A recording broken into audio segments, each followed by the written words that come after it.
eu la chance de voir mon grand-père en faire 2 ou 3 ciels de case en terre, donc en argile. Et il m'a surtout montré les lieux où prendre les bonnes terres. Haïma Wale Opoya est le chef du village de Talwen, sur le Haut-Maroni.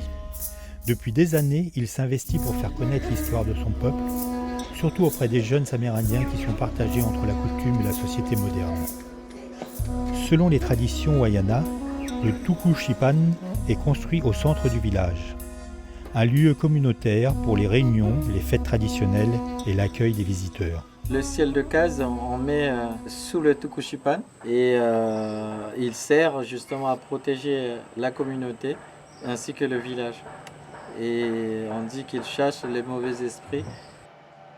À l'âge de 14 ans, Haïma Wale a commencé à peindre les Waluana avec son grand-père. Il lui a appris les motifs, l'histoire et les légendes se rapportant au ciel de case.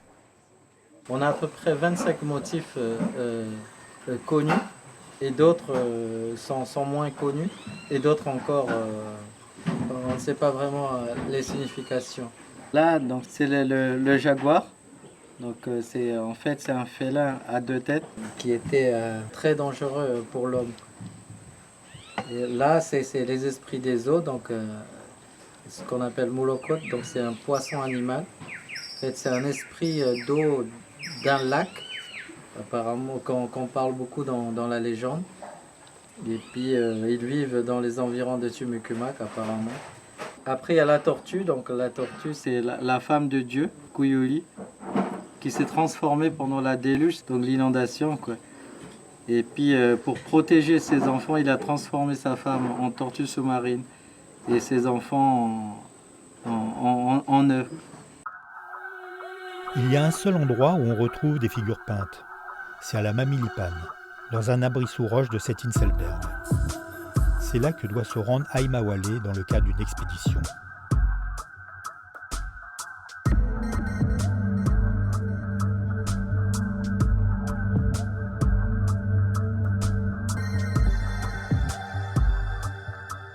C'est le seul site connu avec des peintures gravées.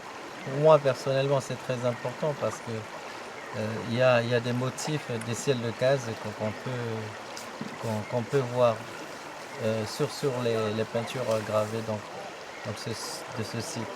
Il y a notamment Moulokot, l'anaconda et beaucoup de grenouilles. Je vais emmener mon fils sur ce fameux le site qu'on appelle Mamilipan pour lui montrer justement des peintures gravées qui sont sur ces murs. Mon fils s'appelle Opoya Fabrice Kaitan, Fabrice en français et Kaitan en Wayana. Donc il a 10 ans et il est en classe CM2 à Talouet. Il est très intéressé aussi par les peintures, il dessine beaucoup. Éric Pelé est le président d'Alabama, l'association qui organise l'expédition. La préfecture a donné son accord pour l'accès à cette zone réglementée. Éric se rend à la direction des affaires culturelles qui assure l'inventaire et la protection du patrimoine archéologique. On est venu aujourd'hui pour avoir des informations un petit peu plus précises sur l'intérêt archéologique du site de la Mamilipan. Le site de la Mamilipan, c'est un site exceptionnel en Guyane puisque c'est d'abord le seul site qui abrite des peintures. Parce que pour l'essentiel, les manifestations de ce genre qu'on connaît en Guyane sont des gravures, des roches gravées, essentiellement en plein air. Là, il s'agit d'un petit abri avec un panneau peint, donc c'est unique en Guyane pour l'instant. Et également le registre iconographique que l'on trouve, des peintures que l'on trouve sur le site, est également unique ici pour l'instant. Il ne se rattache à rien de ce que l'on connaît immédiatement chez nos voisins au Brésil ou au Suriname. Il est composé donc de figures anthropomorphes, zoomorphes, mais également beaucoup de motifs abstraits, donc qui sont encore en cours d'étude pour l'heure, pour essayer de le rattacher à quelque chose. Et ce registre-là, donc, il ne se retrouve pour l'instant pas du tout non plus dans tout ce que l'on connaît en matière de roches gravées, donc de pétroglyphes. On a là donc un ensemble peint qui est unique, tant par la matière qui a permis de le réaliser que par le registre iconographique. La connaissance archéologique, elle s'effectue en 2 temps.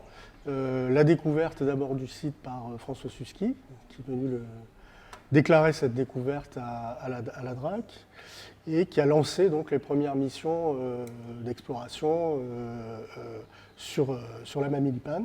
Susky, au cours de ses nombreux vols en Guyane, avait repéré cette montagne. Elle était magnifique, elle a accroché son cœur. Il l'appelait d'ailleurs un éléphant de mer couché sur la montagne. Et puis il l'a trouvé fantastique, il l'a trouvé très jolie. Et il a décidé un jour d'y aller à pied. Il a monté une expédition avec les Wayana de Dante Kumpata. Et on a vu ce qu'il a trouvé. À l'époque, ça avait fait la une de la presse. Ça a été magnifique. Susky, il y a très très longtemps qu'on se connaît, depuis les années 1974. On a travaillé ensemble longtemps. On a fait des vols dans toutes les parties de la Guyane. On a eu beaucoup d'aventures ensemble. Et c'est un homme pour qui j'ai beaucoup de respect. Je suis volé plusieurs fois. Ah oui, beaucoup. Jusqu'au moment où j'avais des moyens d'y aller. Et je ne savais pas très bien ce qui m'attendait. On a mis sur le fleuve 3 jours. 3 jours. Et après, on a mis 3 jours à pied. Parce que moi, il ne faut pas oublier, avec l'âge, 60 quelques années. 68 ans. Oui, donc, ça ne veut pas dire que les plus jeunes marchaient plus vite que moi. Départ de Cayenne pour les participants de l'expédition. Destination Maripasoula et le fleuve Maroni.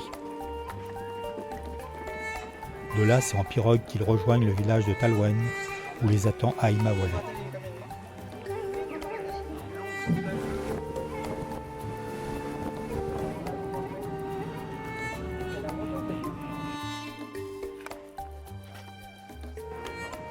Là, on part de Talouenne, il est à peu près 9h.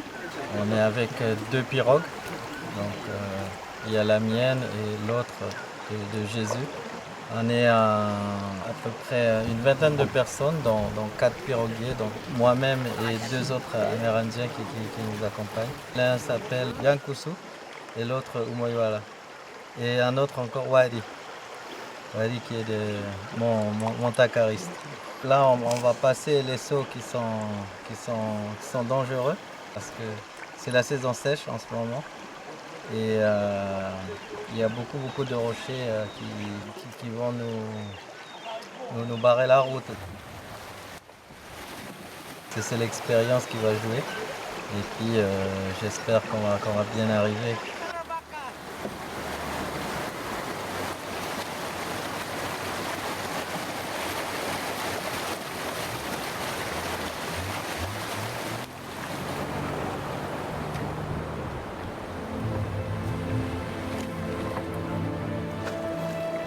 On part de Talouenne, le petit village où habite Haïma. Donc un petit village amérindien, une centaine de familles à peu près qui vit ici. Donc on part tôt ce matin pour naviguer au moins sur 2 journées sur le fleuve Litani. À partir d'ici, le fleuve change de nom puisqu'on est en pays amérindien. Donc le fleuve porte le nom amérindien de cette rivière, la Litani.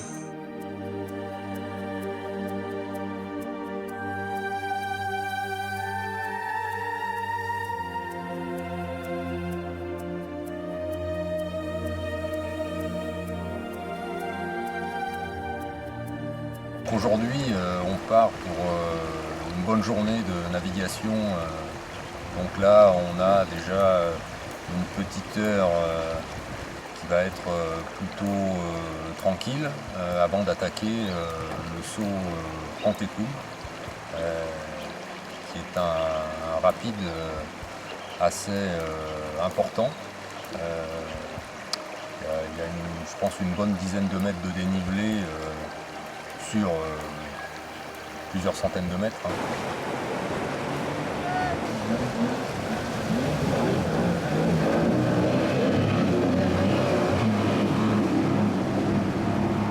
saut en Tekloum est toujours un point un peu stratégique parce qu'il y a là un danger important pour tout le monde.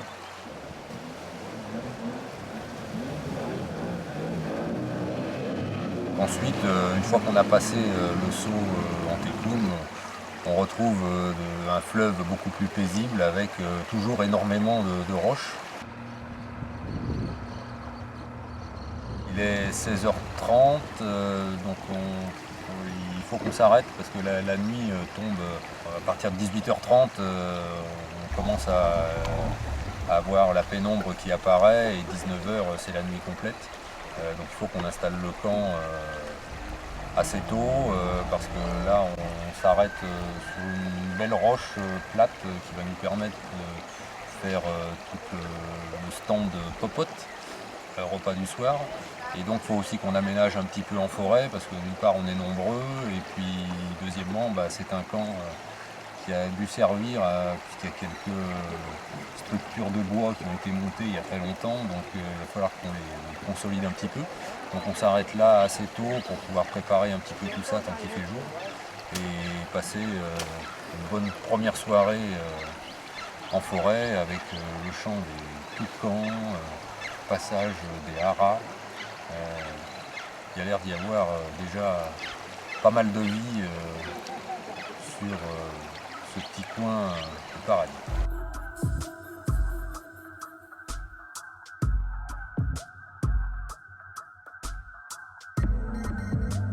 Une fois le campement installé, Haïma part avec son fils. Il veut initier Fabrice à la réalisation des cannes à pêche selon la tradition. Là, c'est le bois pour faire la canne à pêche. Le bois qu'on appelle okaepo. On coupe les petits bois comme ça bien droits. Parce qu'il y en a plein qui sont tordus. Donc on essaie de prendre les plus droits possible. Et avec le feu, on essaie justement de le mettre bien droit.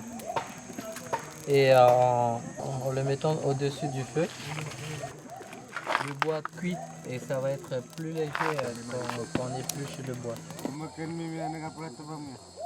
Pour ces expéditions, beaucoup de nourriture déshydratée, du riz, du couac, mais ce soir, au menu, un poisson pêché par Gérald. Ça c'est un aïmara qui a été attrapé à la trappe, rien de très glorieux mais quand même.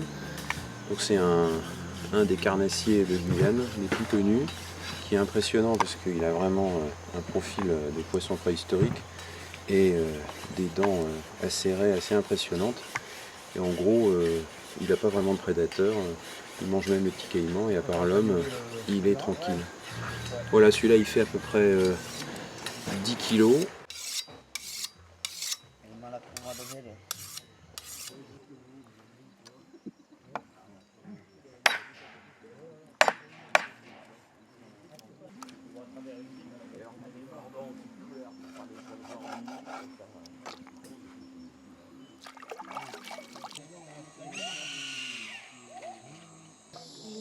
Tu en as trouvé un autre? La nuit tombée, Fabrice part à la pêche avec son couteau.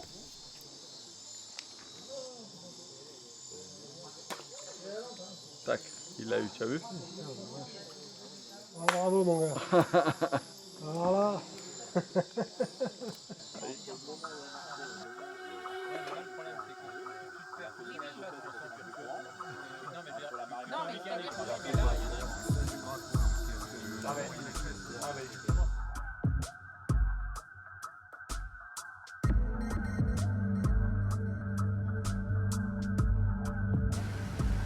Depuis 30 ans, l'association Alabama organise des expéditions réunissant des passionnés de nature, de sciences, d'histoire et d'aventure.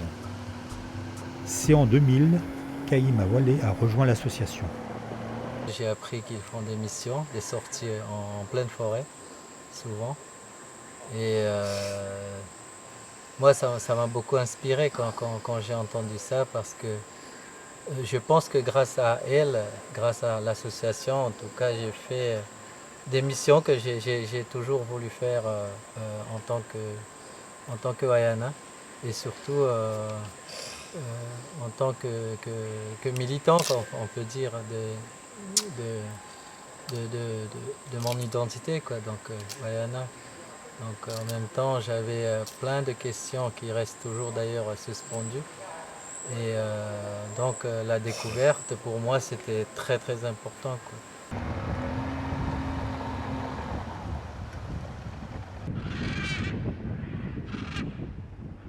Donc, deuxième jour de navigation sur la Litanie.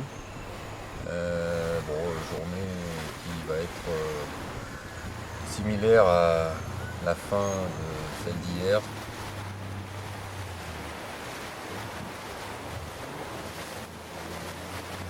On aura un saut, un rapide à passer, saut Lavaux, qui est une barre franche d'1,50 m, 2 mètres peut-être maximum de dénivelé.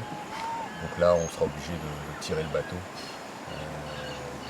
à travers le courant.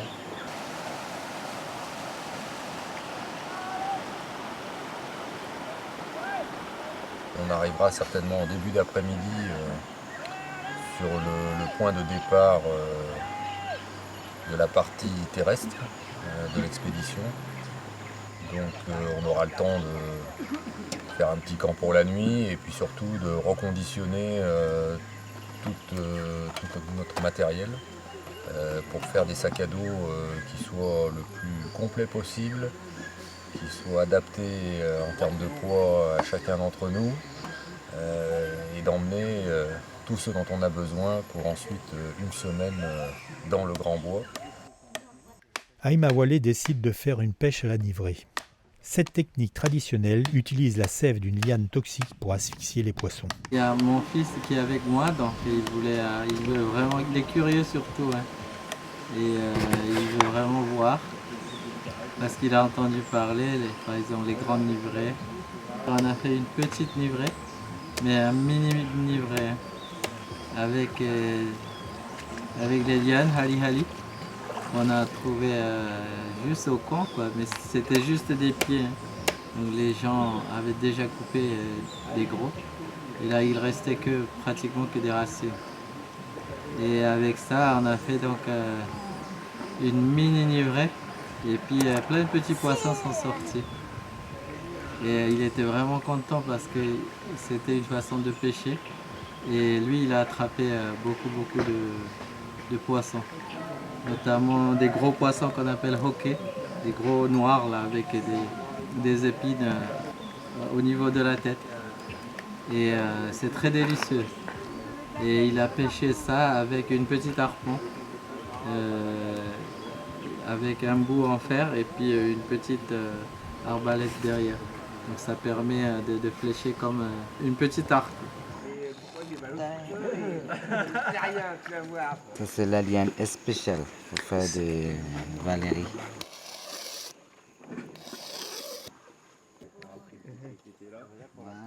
J'ai trouvé en forêt.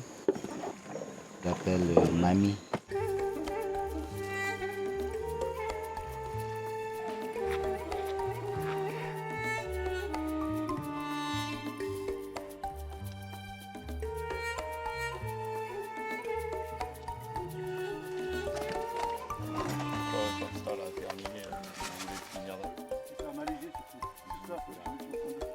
Pour cette expédition en autonomie complète pendant 15 jours, on est parti avec 2 médecins et un kiné.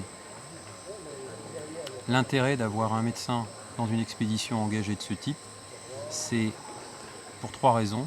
La première, c'est gérer les urgences. La seconde, c'est décider s'il faut évacuer un blessé ou non. Et 3, c'est gérer le groupe globalement sur le plan sanitaire. Ici, on a ce que nous, métropolitains, utilisons pour les soins courants en forêt, mais les Amérindiens, ils n'ont pas forcément accès à tout ça, ils s'en passent. Donc ils ont, eux, l'habitude d'utiliser les plantes, donc la pharmacopée traditionnelle. Et c'est vrai qu'ils se débrouillent très bien avec les plantes, les racines, les lianes, les feuilles. À partir du moment où ils maîtrisent bien effectivement le choix de la bonne plante. Et par contre, ils ne maîtrisent pas trop les dosages, mais en l'occurrence, ils sont très autonomes. Et on est étonné de voir qu'ils se gèrent assez facilement. On arrive à échanger si besoin pour l'utilisation d'un médicament ou l'autre, mais habituellement ils sont capables de faire des tisanes avec des feuilles, de râper des lianes et de se faire des médicaments courants. Donc au final, ils sont parfaitement autonomes par rapport à nous. Ils partent des sacs très légers, ce qui fait qu'ils sont beaucoup plus fluides et rapides en forêt. Quand ils ont besoin de quelque chose, ils se servent de ce qu'ils trouvent autour d'eux. Ils fabriquent un sac à dos avec des feuilles en faisant ce qu'ils appellent un katouri. Ils ont par exemple besoin d'une ceinture, ils se coupent une liane et ils font une ceinture avec des lianes qui sont très résistantes.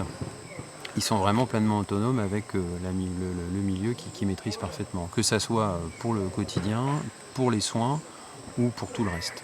Ils sont vraiment en harmonie dans la nature et nous, on apparaît un peu comme des étrangers et des intrus dans ce milieu avec nos équipements qui ne sont pas forcément tout à fait adaptés au milieu.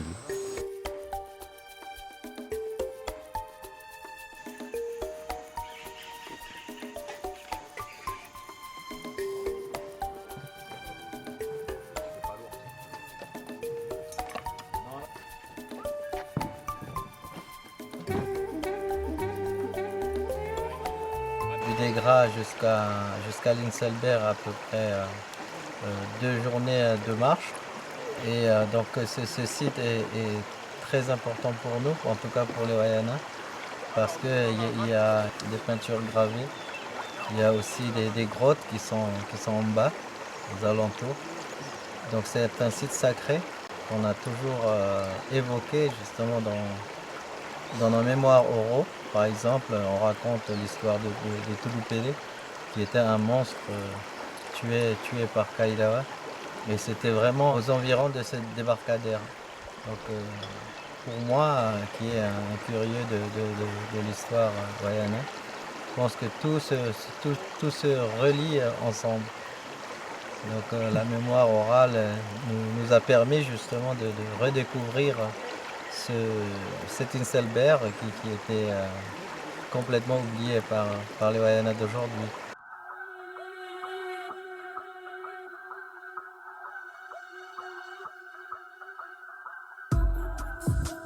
Donc on a réparti les charges dans les sacs.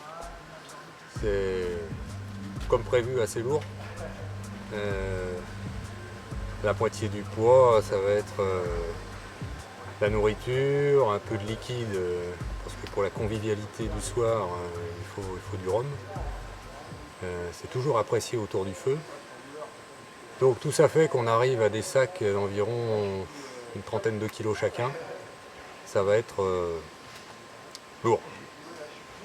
Donc bon, on part avec, et on va adapter notre rythme de marche avec ça. Le terrain est, comme toujours en forêt, très difficile, avec des troncs en travers qu'il faut enjamber,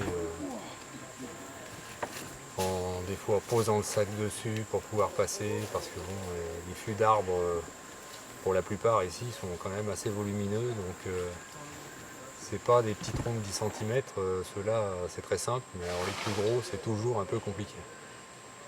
Enfin tout ça est très physique et c'est dur pour tout le monde. On a tracé le Léant et on avance petit à petit parce que tracer le Léant avec un sac à dos sur le dos, c'est quand même lourd et c'est surtout ça nous ralentit énormément l'avancée.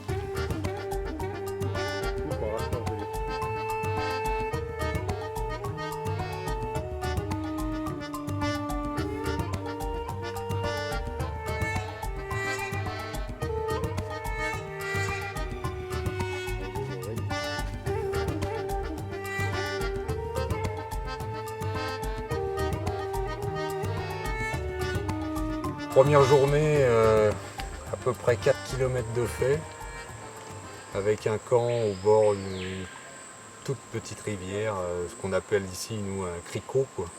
Donc de quoi avoir de l'eau pour manger, faire la cuisine, boire et puis prendre pas un bain mais au moins une douche avec une bouteille à se verser sur la tête.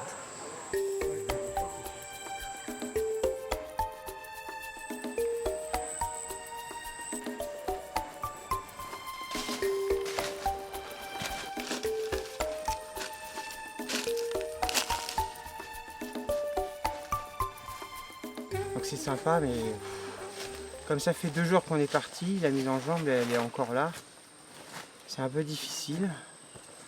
Et on boit 6, 7, 8 litres par jour, mais on doit en dépenser 10 en transpiration.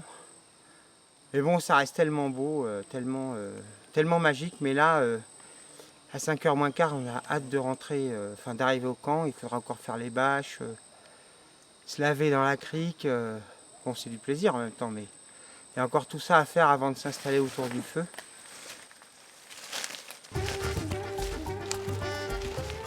Après 2 jours de marche, c'est l'installation du camp de base à 2 km de l'Inselberg Lama Milipan.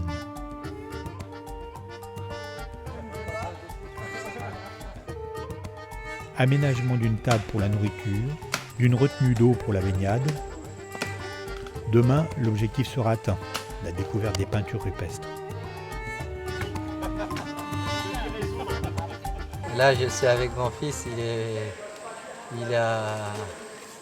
il veut absolument être sur le rocher déjà, quoi. Et puis malheureusement il y a encore quelques kilomètres à faire. Et puis le terrain était pas si mauvais que ça en fait. On a pu, avec l'ensemble d'équipe, on n'a pas vraiment eu énormément de difficultés pour la traversée, donc pour la marche.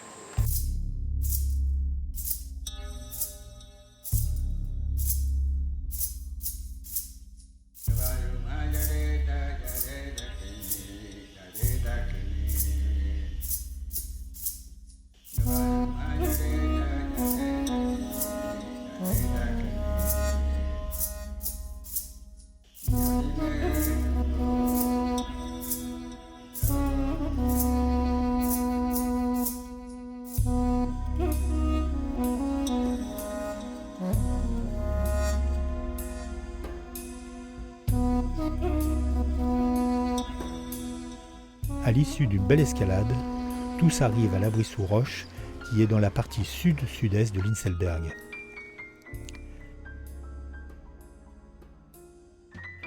C'est là que Fabrice découvre ces peintures réparties sur une quinzaine de mètres. Des motifs qui se situent à mi-pente de l'Inselberg et qui témoignent d'une occupation ancienne. Peut-être des ancêtres de Fabrice et d'Aïma.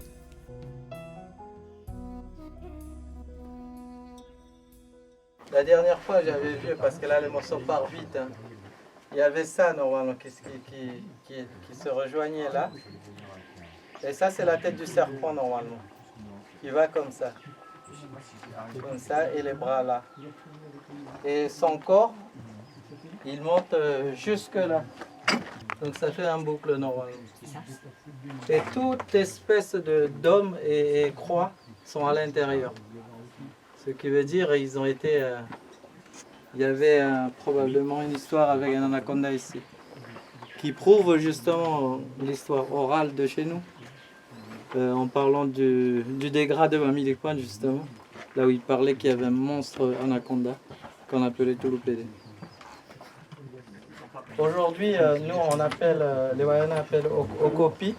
En fait, c'est le dieu du sang. On dit que par sa queue, il peut justement envoyer des maladies à n'importe qui, hein, plutôt aux hommes. Et les chamans utilisaient beaucoup autrefois. Donc ça, c'est très visible. Et on les dessine comme ça. Pour moi, là, c'est vraiment un crapaud. Oui, c'est ça, grenouille ou crapaud. Celui qui fait crank, crank. Ça, c'est crapaud, je pense. La grenouille, c'est en bas. Ouais, c'est le crapaud, je pense.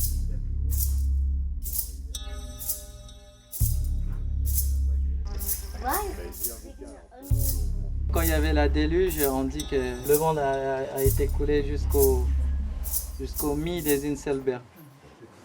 Et les dieux se sont réfugiés justement sur le sommet des Inselberg, qu'on connaît aujourd'hui, notamment le Tukushipan. C'est là qu'il y a eu le déluge en fait, sur le Tukushipan, qu'on voit vraiment au sud, là, en plein sud, depuis Mamilikpan. Apparemment c'était un gros scarbé, et les dieux des enfants, pour venger leur mère qui était tuée par le jaguar, ont transformé en rocher, donc en Inselberg. C'est comme ça qu'on raconte dans l'histoire.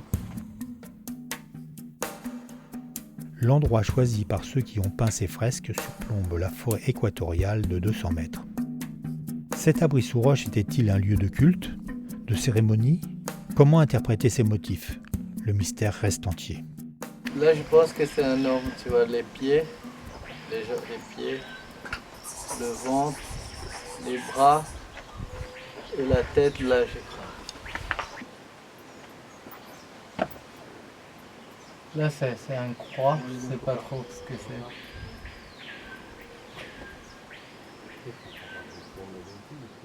Après, il y a un grand trait, là. Un grand trait qui est... Là, c'est un animal, c'est un oiseau, probablement. La tête qui est là. Et là, la queue, je pense. Ça sont les ailes, je pense.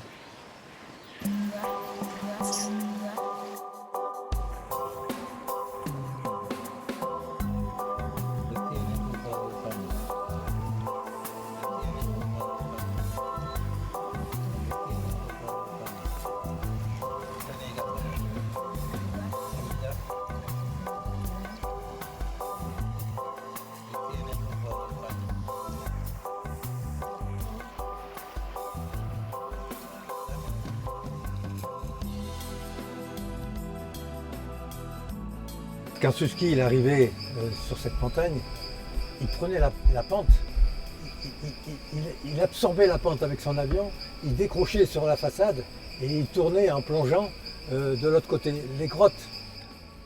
Et la grotte, il l'a vue dans l'avion, il le savait, mais il n'a pas vu les peintures, bien sûr. Mais il a vu ce truc-là, mais il survolait comme ça, il montait. Oh, c'était impressionnant, quoi, je veux dire, c'est fou, quoi. Ce qu'avait trouvé Susski était formidable et ça m'a donné l'envie de faire quelque chose. À l'époque, M. Mazières était responsable de la DRAC. Sa femme était archéologue.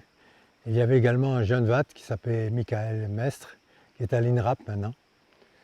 Donc j'ai proposé, puisque je connaissais M. Mazières, de monter une expédition sous certaines conditions. Pas d'hélicoptère, parce que en fait, il était important que les Indiens viennent avec nous, c'était quand même leur montagne. On utilisait les mêmes guides qu'avec Susski, donc Mimisiku, Aliapalou et Mancini. Et on passait par la rivière Mamilipan. La crique Mamilipan, c'est quelque chose aussi de fantastique. C'est une rivière qui est tout dans les pinotières, avec des affluents de tous côtés, assez difficile à remonter. Et nous avons mis 4 ou 5 jours, je me rappelle, pour remonter cette crique. Nous sommes arrivés sur le camp Susski, après avoir marché un petit peu, bien sûr. Et là, comme nous étions vers midi, on a décidé d'aller directement sur la montagne. On a suivi Mimisiku, qui est passé par le haut. Et le haut, le passage vers les grottes est assez abrupt et dangereux. Les archéologues n'ont pas voulu nous suivre. Et nous avons été les seuls à découvrir les peintures. Donc, colère des archéologues un petit peu, mais on a remis ça le lendemain. Et nous sommes passés par le bas le lendemain, avec des conditions beaucoup plus faciles. Et là, les archéologues ont découvert les peintures sur les grottes. Ça a été formidable, vu leur émotion, parce que, en ce qui me concerne, il faut bien vous dire que j'étais le seul à ne pas voir les peintures, vu que je suis un petit peu daltonien, et que les couleurs étaient tellement passées que je ne voyais pas les peintures. Il a fallu, pour la petite histoire, que quelqu'un me les montre du doigt pour que je puisse les voir. Les relevés effectués en 1996 par les archéologues Marlène et Guy Mazières avaient permis de recenser 135 peintures, parmi lesquelles 11 représentations humaines, 2 d'animaux, 7 de serpents, 40 figures composées d'étoiles, de croix et de nombreuses formes géométriques. Cet ensemble de peintures rupestres constitue un témoignage important du passé amérindien sur le plateau des Guyanes. C'est pourquoi la Direction des Affaires culturelles veut le protéger. Il bénéficie déjà d'une protection qui est l'inscription monument historique. Et nous souhaiterions pouvoir passer à le proposer, en tout cas, au classement monument historique, donc qui est l'échelon le plus haut de protection administrative pour ce site. Alors nous souhaitons passer au classement parce que d'abord il est reconnu comme étant un des monuments phares de la Guyane pour ces périodes-là, c'est-à-dire bien qu'il ne soit pas daté, ce sont les périodes qui précèdent l'arrivée des Européens, qui précèdent la colonisation, donc les périodes amérindiennes anciennes. Et puis nous souhaitons également porter ce niveau de protection au plus haut parce qu'il est menacé, c'est un environnement qui est extrêmement fragile. Les dernières études ont montré qu'il y avait des niveaux d'occupation qui étaient intacts, c'est-à-dire qui n'avaient pas bougé depuis l'abandon du site. Et vous le savez comme moi, dans la forêt guyanaise, les indices sont très ténus, la forêt bouge beaucoup, ce sont des milieux extrêmement fragiles, même s'ils ont l'air comme ça d'être monolithes et d'être... En réalité, ils sont très fragiles. Et le passage répété de gens sur cet environnement-là est très préjudiciable à la conservation de tous ces vestiges. La dernière mission a permis donc d'effectuer une série de prélèvements sur les zones d'occupation et de prélever donc des charbons, enfin tout un tas d'éléments qui peuvent être, eux, par contre, datés et corrélés peut-être, ça l'avenir le dira, avec les éléments peints et donc pouvoir proposer, sinon une datation, en tout cas une fourchette chronologique. On a une forte occupation collée à ce machin, tu vois, collée à l'Inselberg. Et à côté, on a un énorme village qui est pour l'instant protégé par une cambrouse épaisse, impossible d'y accéder, hein, c'est même pas la peine. Tant mieux, ça protège. Et toute une série de chemins, ça c'est le lidar qui le montre, qui vont directement sur ces zones de libation. La terre a été un peu creusée. Ah oui, c'est des chemins comme, moi dans les Pyrénées par exemple, c'est des chemins creusés. C'est-à-dire le passage fait qu'aujourd'hui, si tu veux, là c'est la même chose. Donc tu as un village avec une concentration comme ça de tous les chemins qui arrivent à ce village. Dans la grotte située plus bas, Haïm Awalé recherche des traces d'occupation ancienne. Ici, la roche porte encore l'empreinte de la fabrication des haches et des pointes de flèches. Là, il y a des polissoirs, hein. Il y a plein là. 1, 2, 3, 4, 5, 6, 7, 8 au moins. Pour les Wayanas, ça a apporté énormément de choses. Je crois qu'ils ont montré énormément d'intérêt sur ce qu'ils ont trouvé. Ils ont fait participer les gens du village, ils ont communiqué et il y a des choses intéressantes qui en sont ressorties. Regardez avec Haïma maintenant, ce qu'il veut apporter à son fils. Chez Mimisikou, ça a été pareil, il a transmis. Les jeunes Antekoum ont monté une association. C'est quelque chose d'extrêmement positif, très positif. C'est la 3e fois que je viens, 2 fois avec l'association, et c'est toujours fantastique. C'est difficile, c'est très dur. Je veux dire que quelque part, la montagne, elle doit se mériter. Y aller en hélico ou autre, il semble que c'est presque une violation de l'intérêt qu'elle peut porter. Il faut le mériter, il faut souffrir et on apprécie beaucoup plus ce qu'on trouve. Je m'étais promis que cette fois-ci, je monterais jusqu'en haut. Je n'étais jamais monté. Cette fois-ci, je suis allé. C'était un défi. J'y suis arrivé.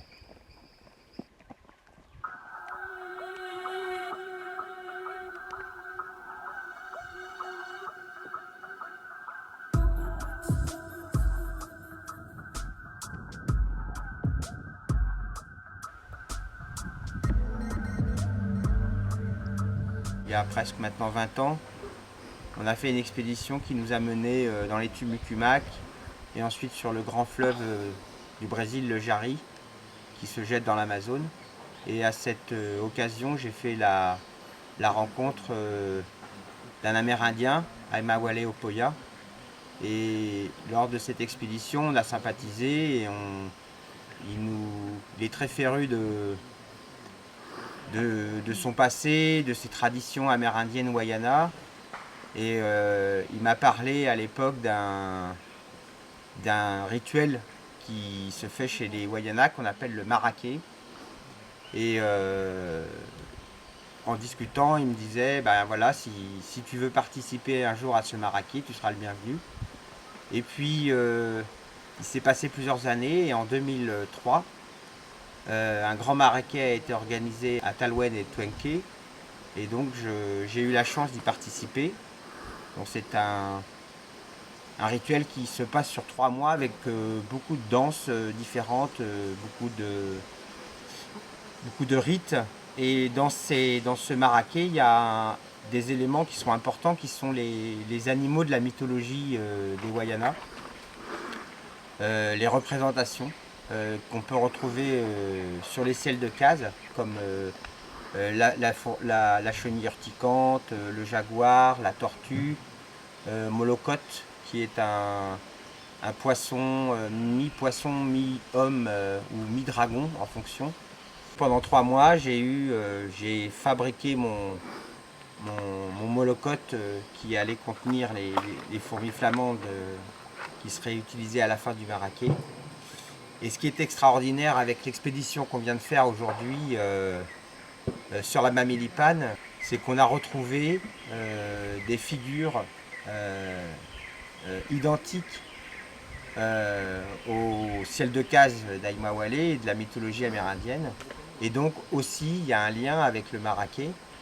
Donc c'est vraiment, on se rend compte que c'est une mythologie qui est très ancienne, qui a été continuée dans l'oralité des Wayana.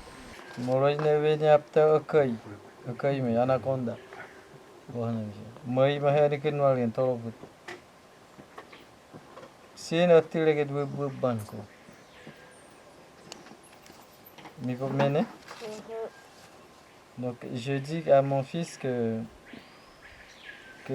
les images qu'on voit vraiment claires, quoi, sur laquelle on est sûr, et qu'il connaît parce qu'il a déjà vu sur les ciels de case, en tout cas sur mes ciels de case. Donc ce que je dis, il y a la grenouille qui est bien visible, le Molokote qui est bien visible aussi, le Okopi. Après, il y a l'anaconda. Après, là, je pense que c'est un oiseau qu'on voit bien à l'œil nu, mais je n'ai pas refait sur les ciels de case. On a découvert plein de motifs, mais beaucoup ne sont pas connus des Wayana. Avant de quitter ce lieu magique, les participants veulent assister au lever du soleil depuis le sommet de l'Inselberg. Ils entament l'ascension de nuit.